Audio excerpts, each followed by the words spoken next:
요즘처럼 빠르게 흘러가는 세상 속에서 우리 마음속에 천천히 뿌리 내릴 수 있는 이야기가 있을까요? 여기 한 사람의 조용한 실천이 세상을 어떻게 바꾸었는지를 담은 아름답고 감동적인 이야기를 소개하려 합니다. 혹시 들어보셨나요? 바로 나무를 심는 사람이라는 이야기입니다. 아주 오래전 난 사람들한테 잘 알려지지 않은 산길을 따라 여행을 떠났다. 그곳은 알포스의 높은 곳에 있는 오래된 마을로 아래로 내려가면 프로밤스가 나왔다. 1200m쯤 올라가자 처음 눈앞에 나타난 것은 황무지였다. 땅은 메마르고 야생 라벤더뿐은 아무것도 자라고 있지 않았다. 난 그 널달한 황무지를 가로질러 걸어갔다. 그렇게 3일을 걷고 나자 말할 수 없이 쓸쓸하고 황량한 경치가 눈앞에 펼쳐졌다. 난 사람들이 떠나버린 마을에 천막을 쳤다. 준비해온 물은 어제 다 떨어졌다. 물을 찾아야 했다. 버려진 채 뜯겨진 벌통같이 보이는 쓰러져가는 집들이긴. 하지만 근처에 샘터나 어쩌면 우물이 있을지도 몰랐다. 샘터가 보였다. 그러나 말라 있었다. 비바람에 지붕마저 날아간 7채의 집들과 종탑이 무너져 내린 조그마 예배당이 사람 사는 여느처럼 옹기종기 들어서 있었다. 하지만 아무도 없었다. 구름 한 점 없이 맑은 초여름 날씨였다. 그러나 버려지니 산속 마을엔 바람이 사납게 쌩쌩 불고 있었다. 바람은 뼈대만 남은 집들 사이를 먹이를 먹다 빼앗긴 짐승처럼 으르렁거리며 불고 있었다. 난 천막을 걷어야 했다. 5시간이나 걸었지만 어디에도 물은 보이지 않았다. 안이 있을 것 같은 흔적조차 보이지 않았다. 어느 곳이나 모두 메말라 있었다. 여기도 라벤더만이 자라고 있었다. 그때 저 멀리서 뭔가가 눈에 들어왔다. 거무스름한 게 마치 나무그루터기인 것 같았다. 어쨌든 난 그쪽을 향해 걸어갔다. 양치기였다. 곁에는 30마리쯤 되는 양들이 마른 풀 위에서 쉬고 있었다. 그는 내게 물통을 건네줬다. 그리고는 고원의 움푹한 골짜기에 있는 양들의 우리로 날 데려갔다. 그가 물을 길어 올렸다. 기가 막힌 맛이셨었다. 우물은 깊었다. 그는 엉성하게 남아 두레박을 매달아 놓고 있었다. 그는 말이 없었다. 혼자 사는 사람들이 대부분 그렇듯이 그러나 왠지 자신감에 차 있는 사람이란 느낌이 들었다. 하지만 황량한 그곳에선 어쩐지 이상하게 느껴졌다. 그는 오두막이 아니라 돌로 만든 집다운 집에서 살고 있었다. 벽을 보니 그가 이 집을 다시 세우느라 얼마나 고생했는지 알 것 같았다. 지붕은 아주 튼튼해 보였다. 그 위에선 바람 소리도 밀려온 파도처럼 잠잠해졌다. 집안은 아주 깨끗했다. 옆 총과 그릇들은 잘 닦여져 걸려 있었고 난로에선 수프가 끓고 있었다. 그는 말끔히 면도도 하고 있었다. 그의 옷은 단추 하나 덜렁거리지 않았으며 기워 입은 자국이 보이지 않을 정도로 꼼꼼하게 잘 꿰매져 있었다. 그는 내게 수프를 나눠줬다. 식사 후 난 그에게 담배를 권했다. 그는 피우지 않는다고 했다. 그에게도 주인을 닮아 조용했다. 순하고 얌전했다. 그는 내게 하룻밤을 묵도록 해주었다. 가장 가까운 마을도 이틀이나 걸어가야 나온다고 했다. 그 지역에 드문드문 박혀있는 마을들의 사정에 대해 난 잘 알고 있었다. 길이 끊기면서 나타나는 하얀 참나무. 숲속 여기저기에 5개쯤 되는 마을들이 산비탈 위로 흩어져 있었다. 마을 사람들은 숯을 구워 먹고 살았다. 모두 가난했다. 여름이나 겨울이나 사르래는 모진 추위은 견디기 힘든 것이었다. 게다가 고립감은 그들의 삶을 더욱 비참하게 만들었다. 탈출구는 없었다. 탈출고자 하는 욕망은 무서운 야망이 되었다. 남자들은 수출구어 도시로 갔다가 집으로 돌아왔다. 착실하게 살던 이들도 끔찍한 현실 앞에 무너졌다. 여자들은 분노로 가득 차 있었다. 그들은 모든 것에 경쟁을 했다. 수출 파는 것에서 교회에 가는 일까지. 좋은 일이든 나쁜 일이든 더 잘하기 위에 칭찬이든 비난이든 더 받기 위해 서로 끊임없이 싸웠다. 게다가 늘 바람이 불었다. 바람은 사람들의 정신을 갉아먹었다. 자살하는 사람들, 미쳐서 살인을 저지르는 이들이 전염병처럼 번졌다.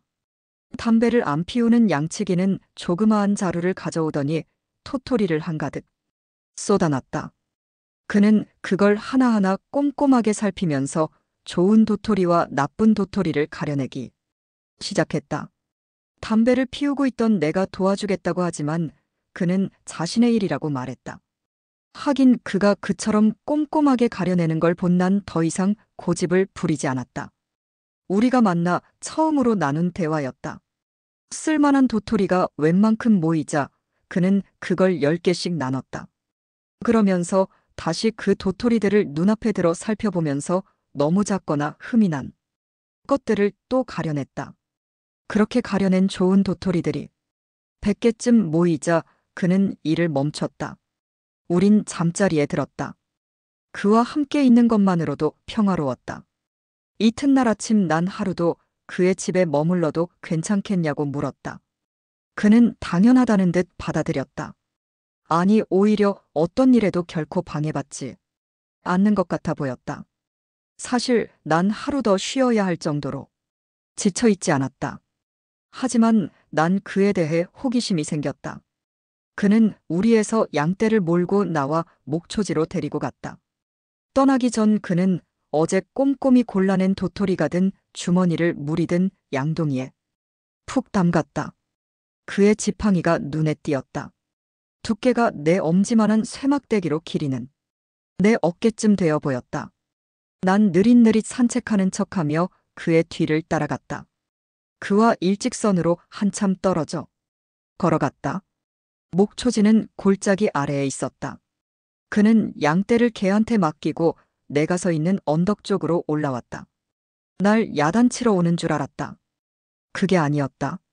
그가 가는 길에 내가 서 있었던 것뿐이었다. 함께 가겠냐고 물었다. 봉우리 쪽으로 한참 더 올라가는 곳이었다. 목적지에 다다르자 그는 쇠지팡이로 땅을 꾹꾹 찔렀다. 구멍이 파이자 도토리를 넣곤 다시 구멍을 메웠다. 참나무를 심고 있었던 것이다. 난 그의 땅이냐고 물었다. 아니라고 했다. 주인을 아니냐고 물었다. 모른다고 했다. 아마도 공유지거나 주인이 있는데 그냥 버려두고 있는 땅인 것 같다고 했다. 그는 그런데 무관심했다. 그는 도토리 배가를 하나하나 정성스럽게 심어 나갔다. 점심을 먹고 나서 그는 다시 도토리들을 가려내기 시작했다. 아무래도 내가 끈질기게 물었었나 보다. 그가 대답해 주었다. 지난 3년간 그는이 아무도 살지 않는 땅에 나무를 심어왔다고 했다. 심었다고 했다. 그 10만 그루 중에서 2만 그루가 싹을 키웠다. 하지만 그 2만 그루 중 절반은 다람쥐에게 갉혀먹히거나 프로방스 특유의 환경 때문에 잃게 될 거라고 했다. 그렇다면 앞으로 10,000그루의 참나무들이 자라나게 될 것이었다. 그 황무지에서 말이다. 난 그의 나이가 궁금해졌다. 50는 확실히 넘어 보였다. 55이라고 했다. 그 양치기의 이름은 엘제아르 후피에였다. 그는 산 아래에서 농사를 지었었다. 그의 인생 전부였다. 그는 하나뿐이었던 아들과 아내를 잃었다. 그 후 이회진 곳으로 들어와 양떼와 개와 함께 조용히 살아가는 걸로 만족하고 있었다.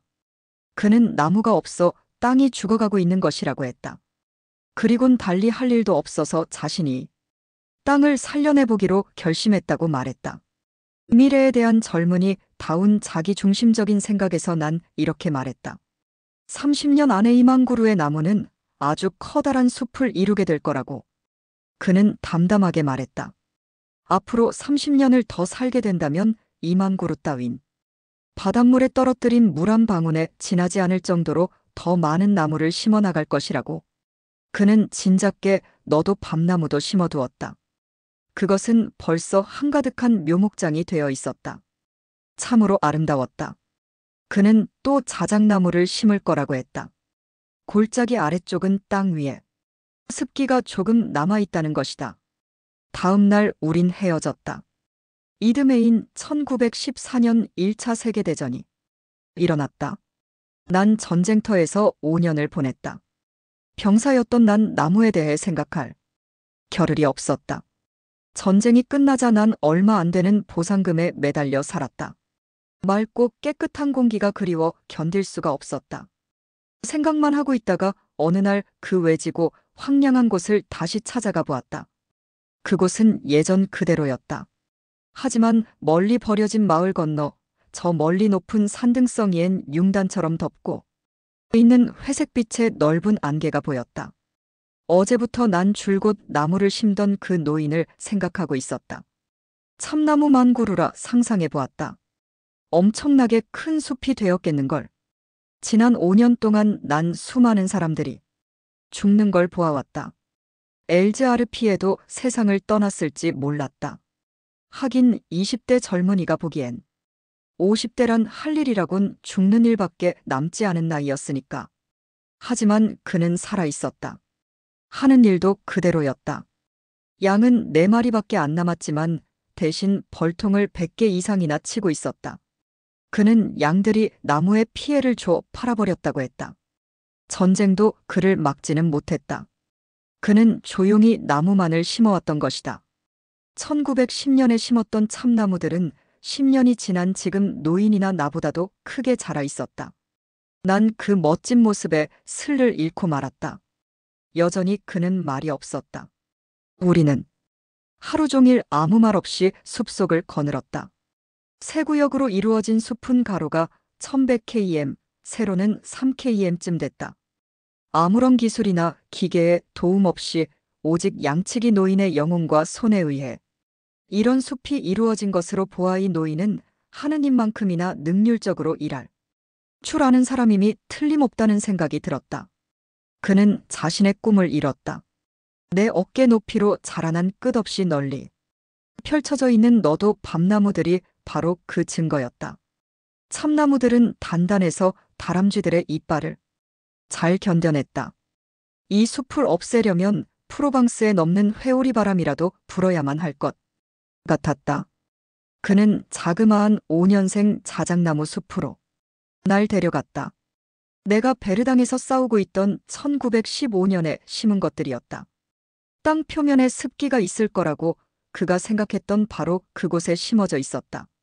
자작나무들은 마치 아이들처럼 부드럽고 식했다. 숲은 자연의 순리를 따라 자라고 있는 것 같았다. 그는 걱정하지 않았다. 그저 꾸준히 나무만을 심을 따름이었다. 마을을 거쳐 아래로 내려가자 물이 흐르고 있는 것이 보였다. 언제나 메말라 있었던 시내였다. 그것은 내가 이 산에 올라와 본 것 중 가장 소중한 숲이 내린 선물이었다. 아주 오래전 이 시내에는 물이 가득 흘렀었다. 앞에서 말했던 그 비참한 마을들엔 아직도 로마 시대 마을의 유적들이 남아 있었다. 그곳을 발굴하던 고고학자들은 낚싯바늘을 발견했다. 하지만 20세기 사람들은 물을 얻기 위해 무언가를 짓거나 만들어야만 하게 되었다. 바람은 씨들을 널리 퍼뜨렸다. 시냇물이 흐르기 시작하자 버드나무와 칼, 부대가 초원과들과 들과 꽃들이 살아나기 시작했다. 하지만 변화는 아주 서서히 일어나 마치 늘 그래왔던 것 같았다. 산토끼나 멧돼지를 잡으러 들어왔던 사냥꾼들도 어린 나무들이 울창하게 자라고 있는 것을 보았다. 하지만 그들은 땅이 부리는 변덕일 뿐이라고 여겼다. 그래서 노인의 숲은 그대로 있을 수 있었다. 사람이 한 일이라는 걸 알았다면 그대로 두지 않았을 것이다. 하지만 대체 누가 의심했었겠는가? 마을 사람들이 나 관리들 중 그 누가 이렇듯 고집스럽게 선한 일을 하는 사람이 있을 거라고 상상했겠는가? 1920년 이래로 난 매년 거리지 않고 엘즈아르페를 찾아갔다. 그는 지치는 법도 없이 꾸준히 나무를 심을 뿐이었다. 하나님은 그에게 이미 천국을 보여주셨던 게 틀림없었다. 난 그의 고통에 대해선 생각해보지 않았다. 틀림없이 그는 이런 숲을 이루기까지 수많은 어려움을 겪었을 것이다. 자신의 신념을 이루기 위해 수없이 절망감과 싸워야 했을 것이다. 우린 그가 완벽한 고독 속에서 일을 해왔다는 걸 알아야만 한다. 너무도 철저히 혼자여서 나중에 그는 결국 말하는 법을 잊어버리고 말았다. 아니, 아마도 필요조차 안 느꼈을 것이다. 1933년 삼림 감독관이 놀란 얼굴로 찾아왔다. 산에서 불을 피우면 안 된다는 명령이 내려왔다며 자연이 내린 숲을 해칠 것이기 때문이라고 했다. 아무것도 모르는 이 순진한 감독관은 숲이 스스로 생겨난 건 처음 봤다며 감탄했다. 1935년엔 정부 관리들로 이루어진 대표단이 자연이 내린 숲을 조사하기 위해 찾아왔다. 그들 중에는 삼림부 고위 관리들과 몇 명의 국회의원들, 그리고 전문가들도 있었다. 그들은 의논하고 또 의논했다. 결국 뭔가 조치를 취하기로 결정했다. 다행히도 한 가지 반가운 일만 빼곤 아무 일도 실행되지 않았다. 숲은 정부 관리 책임하에 들어가게 됐고 숲 굽는 일은 금지됐다. 어린 나무들이 내뿜는 건강한 기운과 아름다움을 너클 잃었기 때문이었다. 숲은 국회의원들에게조차도 맞법을 걸었던 것이다. 그 정부 대표단 관리 중 내 친구 한 명이 있었다. 난 숲 비밀에 대해 말해주었다. 일주일쯤 지나 우린 엘자하르 뷔페를 찾아 산 위로 올라갔다. 그는 이래 몰두해 있었다. 대표단이 들렸던 곳에서 20km쯤 떨어진 곳이었다. 내가 짐작했던 대로 친구는 노인이 하는 일의 소중함을 알아차렸다. 난 노인에게 갖고 간 달걀을 건넸다. 우린 함께 점심을 먹었다. 그리곤 한참 동안 아무 말 없이 주위 경치를 바라보기만 했다. 언덕을 올라갔다. 그곳은 우리 키의 4배 정도로 자라난 나무들로 덮여 있었다. 1913년 당시 모습이 생각났다. 황무지였었다. 얻다. 그러나 꾸준한 노동, 산 위의 맑은 공기, 소박한 생활. 무엇보다도 노인의 평온한 영혼 덕분에 그는 자신이 이루고자 했던 모든 걸 얻을 수 있었다는 것이다. 그는 신이 내린 일꾼이었다. 얼마나 더 나무를 심을 계획인지 알 수 없었다. 숲을 떠나면서 친구는 그 땅에 가장 잘 맞는 나무 종류에 대해 가볍게 조언했다. 하지만 강요하진 않았다. 산을 내려오면서 그가 말했다. 노인이 나보다 훨씬 더 잘 알고 있더군. 줄곧 생각하고 있었던 듯 1시간쯤 후 그가 또 말했다. 그는 이 세상 누구보다 더 잘 알고 있어. 인생을 행복하게 살 수 있는 방법을 말이야. 이 친구 덕분에 숲뿐만 아니라 엘자르 포피의 노인의 행복도 지켜질 수 있었다. 단 한 번 위험했던 적이 있었다. 1939년 2차 세계대전 때였다. 나무를 사용하는 자동차 기관 때문에 나무가 모자라게 되었다. 그러자 사람들은 참나무를 비워내기 시작했다. 하지만 숲이 깊어 운반이 불편하자 경제적으로 손해인 것이 드러났다. 사람들은 떠났다. 하지만 노인은 아무것도 몰랐다. 1914년에도 그랬다. 이번에도 전쟁이 아랑곳하지 않고 숲속에서 조용히 일할 뿐이었다. 1945년 6월, 난 마지막으로 엘자르 뷔페를 봤다. 그때 그의 나이 87이었다. 난 옛날엔 황무지였던 그것을 다시 찾아 나섰다. 전쟁이 남기고 간 혼란에도 불구하고 그곳엔 듀란 골짜기와 산 사이를 오가는 버스가 있었다. 버스가 너무 빨리 달려서 그런 탓인지 내가 옛날에 처음 왔을 때 걸었던 길을 더 이상 알아볼 수가 없었다. 마을 이정표를 보고 났어야 비로소 그토록 황량했던 바로 그곳에 내가 와 있다는 사실을 깨달았다. 난 배로궁에서 버스를 내렸다. 1913년 당시 이 마을엔 집 12채, 사람 3명이 있었다. 그들은 서로를 미워하며 덫을 놓아 짐승을 잡아먹고 살았다. 희망이라고 없는 삶이었다. 하지만 모든 것이 변해 있었다. 공기부터 달랐다. 그처럼 모질게 쌩쌩 불어대던 바람 대신 향기롭고 부드러운 산들바람이 날 맞았다. 물소리 같은 소리가 산봉우리 쪽에서 들려왔다. 숲속에서 나는 바람소리였다. 그런데 더욱 놀랍게도 진짜 물소리가 들려왔다. 물이 흘러내리도록 마을 사람들이 만들어 놓은 샘터였다. 그 곁엔 너무나도 감동스럽게도 보리수가 심어져 있는 게 보였다. 그건 마치 부활의 상징과도 같았다. 벨르궁 여기저기 재건을 꿈꾸며 마을 사람들이 시작한 일들이 눈에 띄었다. 희망이 다시 살아난 것이었다. 잿더미는 치워지고 부서진 담들이 다시 지어지고 있었다. 새로 칠한 집들 주위엔 갖가지 야채와 꽃들이 골고루 가지런히 심어져 있는 정원들이 있었다. 양배추와 장미, 금어초와 백합, 샐러리와 아네모네가 함께 있었다. 누구나 살기를 꿈꾸는 것으로 변해 있었다. 여기서부터 난 걸어가기로 했다. 전쟁이 끝난 지 얼마 안 돼 산은 아직 활력을 되찾지 못했다. 하지만 죽어있던 산은 다시 살아나고 있었다. 산비탈매 아래쪽엔 호밀과 보리가 가득 자라고 있는 조그만 들판이 보였다. 산골짜기 사이로 파릇파릇한 풀밭이 보였다. 이로부터 8년 후 산 전체는 자연이 선사해준 건강한 생명력으로 넘쳐 흘렀다. 1913년에 보았던 무너진 집터 위엔 이제 깨끗한 농가들이 사이좋게 들어서 있었다. 모두들 행복하고 만족한 모습이었다. 고대로부터 내려온 샘들은 눈과 비를 잘 보존해준 숲 덕분에 다시 흘러내리기 시작했다. 단풍나무 숲 사이에선 샘에서 떨어져 내린 물이 용단처럼 깔린 박하립들을 적시고 있었다. 마을은 천천히 다시 일어서고 있었다. 비싼 땅값 때문에 평야지대에서 옮겨온 사람들이 마을의 젊음과 활기 모험심을 가져다 주었다. 거리마다 소박한 시골 생활의 맛을 알게 된 사람들의 건강하고 티 없는 웃음소리가 가득했다. 옛날부터 이곳에 살아왔지만 지금은 새 사람처럼 달라진 마을. 사람들과 새 이주자들까지 합치면 10,000명 이상의 사람들이 엘자르 부피에 덕분에 행복을 되찾은 것이었다. 자신의 영혼과 몸 밖에는 아무것도 없었던 한 남자가 그 황량했던 대지를 이런 약속의 땅으로 바꿔놓은 걸 생각하면 그의 인생은 너무나도 멋진 것이었다.